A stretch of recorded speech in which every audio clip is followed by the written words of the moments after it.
Ciao a tutti e benvenuti alla lezione numero 8 di questa serie per principianti. Oggi parliamo di Italian subjects, i soggetti italiani. Hello everybody and welcome. I'm Manu Venditti, the founder of Italy Made Easy, where we help English speakers become fluent in Italian. And we keep going with this beginner series, and today we talk about something that's going to be relatively easy but very useful, and that is Italian subjects. So what is a subject?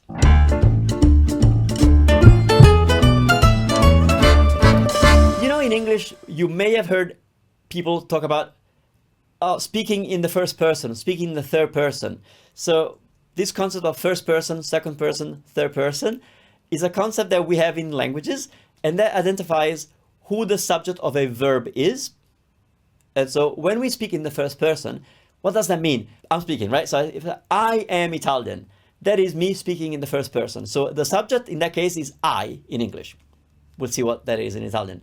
Second person is when you're talking to the person that you have in front of you. So you should do that. So you is the second person in English.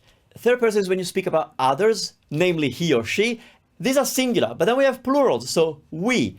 We is me and somebody else. The two of us, we are going out. Now you have you plural, which because it's frustrating because it's the same as you singular, many people have come up with creative ways of, y'all, you guys, yous.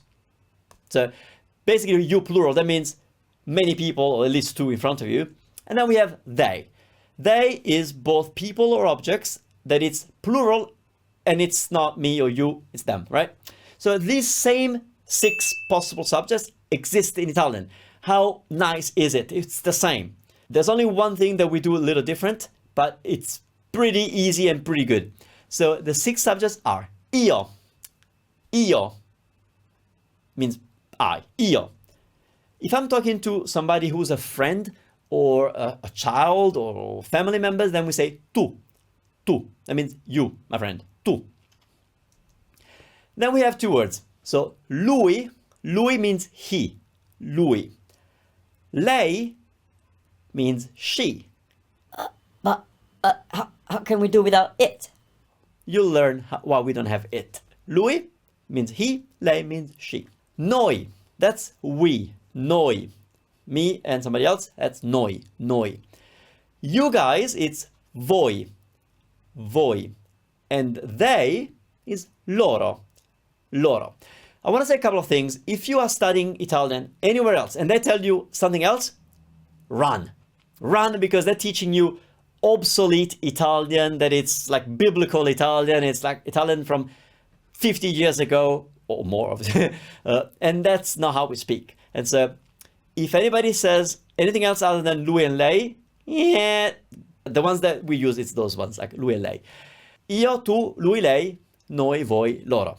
Here's the reason why we don't have the it, because in Italian there is no need to say the subject of a verb, and actually we hate it. We don't want to hear it. There are times when I'll teach you when to say the subject, but in most cases you will not need to say the subject. And so this makes up for the lack of it, because in English you might say, it eats ants. Well, in Italian we would just say eats ants. We don't need to say it. So we don't need the word for it.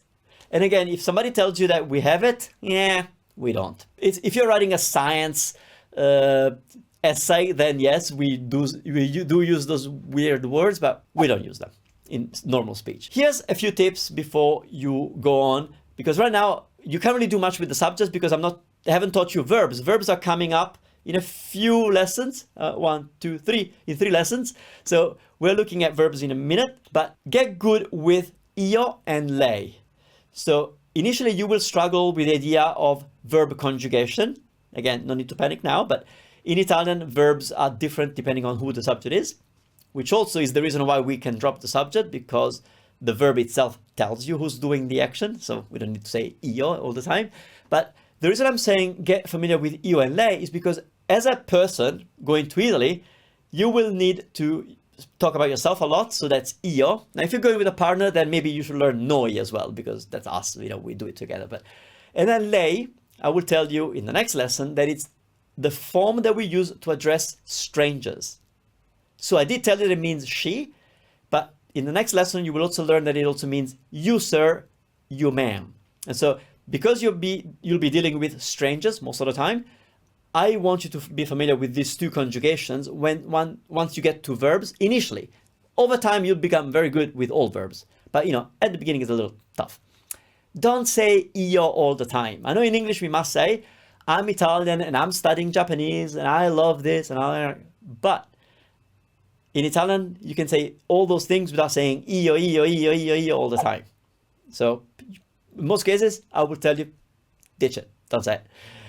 And we're done for today. So that wasn't too bad of a lesson. I hope to see you tomorrow for this idea of formality and informality, if that's the case. Ciao, ciao.